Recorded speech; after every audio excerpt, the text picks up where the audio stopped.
আসু আন্দোলনের ফসল আসামে বিশ্ববিদ্যালয়। 19 মে আসাম বিশ্ববিদ্যালয়ে উপস্থিত হয়ে বাংলা সাহিত্য সভার সাধারণ সম্পাদক প্রশান্ত চক্রবর্তী সম্প্রীতি ও সমন্বয়ের উপর বক্তব্য রাখতে গিয়ে এই মন্তব্য করেছিলেন। এর পরবর্তীতে এই বক্তব্যকে কেন্দ্র করে গোটা বরাক উপত্যকায় শুধু সামাজিক মাধ্যমে নয়, সমাজ জীবনেও তীব্র প্রতিক্রিয়া সৃষ্টি হয়েছে। আসাম বিশ্ববিদ্যালয় স্থাপনের ইতিহাস না জেনে এ ধরনের উল্টোপাল্টা মন্তব্য করাই রীতিমতো রাগে ফুঁসছেন সমাজের বিভিন্ন স্তরের মানুষজন। প্রতিক্রিয়া ব্যক্ত করতে গিয়ে আকসার মুখ্য উপদেষ্টা রূপম নন্দী পুরকায়স্থ প্রশান্ত বাবুকে প্রকাশ্যে ক্ষমা চাইলে উপত্যকায় প্রবেশের বাধা আরোপ করেন।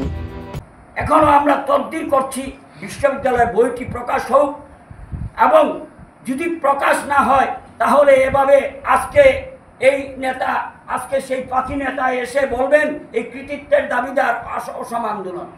এর মুখেই না, এই সেই সময়ের এজিপি সাংসদরা দাঁতে দাঁত কামড় মেরে এই বিলের বিরোধিতা করা, জমি না দেওয়া, প্রত্যেকটি কাজ যা করতে সুচারুরূপে ওনারা করেছিলেন।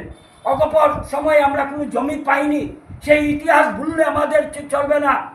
আমি অধ্যাপক প্রশান্ত চক্রবর্তীকে হুঁশিয়ারি করে জানিয়ে চাই, বরাক উপত্যকা নিয়ে এভাবে কথা বলবেন না। যে আসাম বিশ্ববিদ্যালয় না বলে বলছেন অসম বিশ্ববিদ্যালয়, নামকে বিকৃত করছেন। এই অধিকার আপনাকে কে দিল? এবং বরাক উপত্যকায় এসে বা আপনি নিঃশর্তে ক্ষমা চাইতে হবে, না হলে কোনোদিন বরাক উপত্যকায় আপনাকে প্রবেশে বাধা দেওয়া হবে। এবং যারা এনেছেন এরা জাতির শত্রু, এবং যারা এই আসাম বিশ্ববিদ্যালয়ের ইতিহাস জানেন না বলেই তো এইসব করছেন। আজকে আমি বলবো, এই বিশ্ববিদ্যালয় 1 দশকের বেশি সময়কাল সংগ্রামের ফসল। বরাক উপত্যকায় রতন্ত্র প্রহরী হয়ে আকসা বিশ্ববিদ্যালয় প্রাপ্তির জন্য সংগ্রাম করেছিল। এটাকে খাটো করে দেখলে চলবে না।